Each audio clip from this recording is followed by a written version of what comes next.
Salut tout le monde. Allez, on fait le point upgrade numéro 8. Euh, Comment dire? Des nouvelles un peu mitigées. Alors, ne soyons pas trop alarmistes. J'ai refait aujourd'hui ma durite, enfin du moins mon bricolage de durite de radiateur du bas, puis ça goûte toujours à chaud. Donc ça c'est un peu chiant. Je pense que je vais vraiment me coller dessus en passant directement, enfin, en bricolant ça sur de la durite silicone, puisque là, je suis en train de m'emmerder pour pas grand-chose, puisque la durite va dégager, ça va être remplacé par du silicone. J'ai testé un petit peu la température du bloc. J'ai pas pu aller jusqu'au bout du test, pour la bonne et simple raison, c'est que pour une raison inexpliquée, la température s'est mise à chuter à partir de, je crois que j'étais à 51 degrés.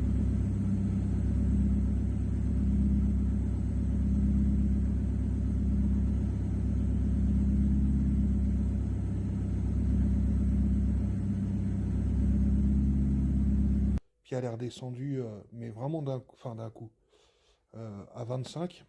Et je ne sais pas pourquoi, euh, puisque le ventilateur est censé se déclencher à 90 degrés, j'y étais pas encore.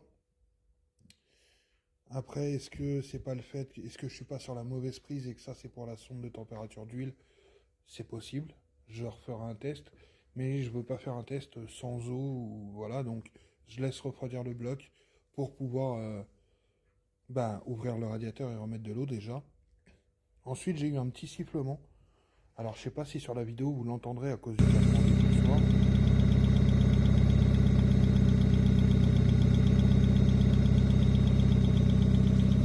Mais j'ai eu un petit sifflement qui part, qui revient. Donc, je pense que c'est une poulie qui sifflote un peu. Ça, c'est pareil, hein, de toute façon, quand je vais lui faire sa distrib, si je lui fais sa distrib à celui-là, ça sera poulie neuve ou du moins changer tout ce qui est pas beau en neuf. Ça, c'est pas un souci. Ça m'inquiète pas trop. Non, vraiment, j'étais en train de surveiller au niveau du dashboard. Vous le verrez dans le montage, hein. La température montait gentiment, et puis d'un seul coup, elle est redescendue. Le ventilateur n'était pas en route. Donc, parce qu'on aurait pu se dire que au dashboard, il donnait la mauvaise température et qu'en fait, j'étais déjà à 90 et que donc le ventilo, comment dire, a refroidi le bloc. Et puis voilà, mais non, quand je suis sorti de l'habitacle, le ventilo n'était pas en route. J'avais de la fumée qui sortait vraiment du radiateur dessous avec les températures. Vous voyez, ça vient du dessous. Pas de panique. Je suis trop con. Doublement trop con. Parce que quand je suis revenu au garage aujourd'hui pour bosser dessus, il n'y avait plus d'eau dedans. Je le verse à la bouteille, puisque quitte à le perdre, je veux pas mettre du LR maintenant. Donc en plus, sa voiture dort en intérieur, elle va pas geler. Donc je suis arrivé, il y avait plus trop d'eau, donc j'en ai remis à la bouteille. Donc, j'en ai fait tomber sur le radiateur. J'ai fait tourner le bloc, ça fumait un petit peu. Et j'ai perdu de l'eau de là-bas. Qu'est-ce que j'ai fait? J'ai coupé, j'en ai remis de l'eau. J'en ai refoutu partout. Donc ça, techniquement, c'est que de l'eau qui chauffe sur le radiateur. Faut toujours que vous veniez foutre votre merde. Quoi d'autre? C'est tout. Sinon, après, j'ai reçu mon antenne VHF. Donc, je rappelle, ça c'est pour la communication radio. Je rappelle également qu'ils en font des très discrètes qui se planquent dans l'habitacle. Mais moi, j'en voulais une justement sur le toit. euh, Vraiment dans le plus pur style rallye des années 90. Donc il y aura celle-là et puis il y en aura une autre qui sert, je sais plus à quoi, à d'autres types de communication. Je vais percer le pavillon, peut-être pas aujourd'hui, mais je percerai le pavillon pour passer le câble. Alors idéalement, là c'est une base magnétique. Et ce qui me saoule un peu sur cette version, bon après j'ai payé 10 balles, hein, c'est que l'alimentation se fait via le socle. L'antenne se dévisse, mais ça se fait via le socle. Et moi, ce que j'aurais voulu, j'en ai déjà vu, c'est l'alimentation, c'est directement en dessous de l'antenne. Ce qui fait que vous percez le pavillon, et avec le contre-écrou, vous serrez à l'intérieur, ça vous la bloque, et puis voilà. Mais après, rien n'empêche d'acheter une prise qui va directement sous l'antenne. On verra. Dans tous les cas, je vais percer le pavillon pour éviter, vous voyez là, le fil, il se balade là-bas. Je vais percer le pavillon pour que ça aille directement en dessous. Je veux m'assurer d'avoir de la peinture et de l'après de dispo, hein, puisque Première étape, ça va être de poser un tiro à l'endroit où je vais percer de l'autre côté de la surface, donc côté peintre. Je vais percer par l'intérieur. Le tiro, lui, va servir, si vous voulez, à empêcher que la peinture s'écaille et éclate. Ensuite, je le retire, petit coup d'après, petit coup de peinture. Donc, je mets un tiro de l'autre côté pour éviter de pulvériser, puisque là, je vais peindre à partir de là. Je fais un encadrement au tiro, je mets du tiro sur le trou à l'intérieur pour éviter de pulvériser mes baquets en dessous. Coup d'après, coup de peinture, une fois que c'est sec, je viens faire passer mon câblage, le trou pour le câblage. Et le trou pour le câblage servira quand j'aurai une autre antenne que je peux connecter par le dessous, viendra servir pour fixer l'antenne tout simplement. En attendant, elle restera magnétique. Alors c'est marrant, c'est vraiment style rallye des années 90.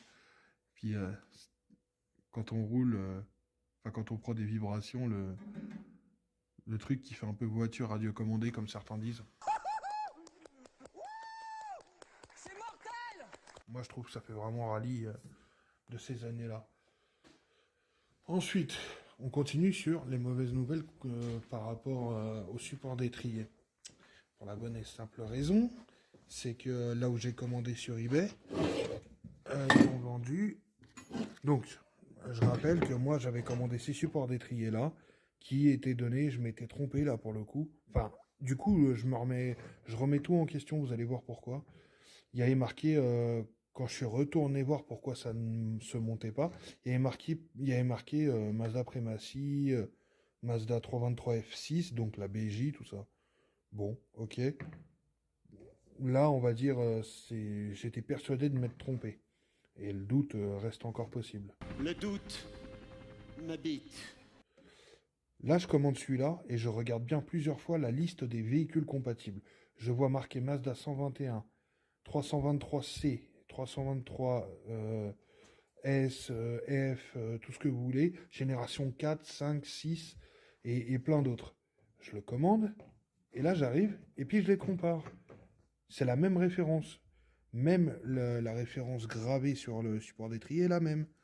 Je me dis, Nique ta mère. mais non, non, pas du tout. Je rentre à la maison, je check mes objets achetés. Et de là, je retrouve plus du tout les mêmes véhicules sur le listing du truc. Je retrouve les 626, les BJ et tout, pas de problème. Non, pas 626. Si. Non, je sais plus, Mazda 6, 323 BJ, tout ça. Enfin, il n'y avait plus 121, il n'y avait plus 323 BG, tout ça. Alors, soit je vrille total et je clique pas sur le bon truc, soit il y a un processus d'eBay qui m'échappe, soit, je sais pas, ils changent leur référence toutes les 2 secondes. Donc en fait, je me retrouve avec le même support d'étrier que j'avais déjà, je rappelle en double, il y a une boîte là, je sais pas où j'ai foutu l'autre. Donc voilà, donc en gros, je me retrouve avec un support d'étrier qui ne va pas. J'ai testé avec le support d'étrier des MX3V6 mes étriers d'Astina et ça pourrait presque passer à un demi-millimètre près, sauf que j'ai pas envie de visser de travers. Et en plus, quand on vient de mettre en position, j'ai plus assez de place pour mettre les plaquettes. Oh merde! Oh, c'est con ça! Donc franchement, je sais pas là. Pour le moment, je suis vraiment, on va dire, dépité. Il y a toujours ces moments-là quand on est sur un projet où on a l'impression que tout va de travers et où tout va de travers sur l'instant T. Et après, ça ira mieux. Mais bon, je vous avouerai que en ce moment, j'ai pas que des bonnes nouvelles. Donc, ce serait bien que côté bagnole, ça aille, puisque moi, les bagnoles, c'est un peu mon exutoire, c'est un peu ma thérapie, tout ça. Donc, bon. Donc, on en est là. Un point upgrade qui, finalement, devrait s'appeler un point standby ou downgrade. Parce que pour le moment, il n'y a pas une réelle avancée. Il va falloir que je localise pourquoi la température du dashboard chute comme ça d'un seul coup. Je pense pas que le bloc, ce que j'ai pensé, si l'eau ne circulait plus, parce que j'entendais des bruits dans la durée du bas. J'ai dit, mais si l'eau circulait plus, justement, je sais pas, la température monterait en flèche ou un truc comme ça. Non. Ou l'eau.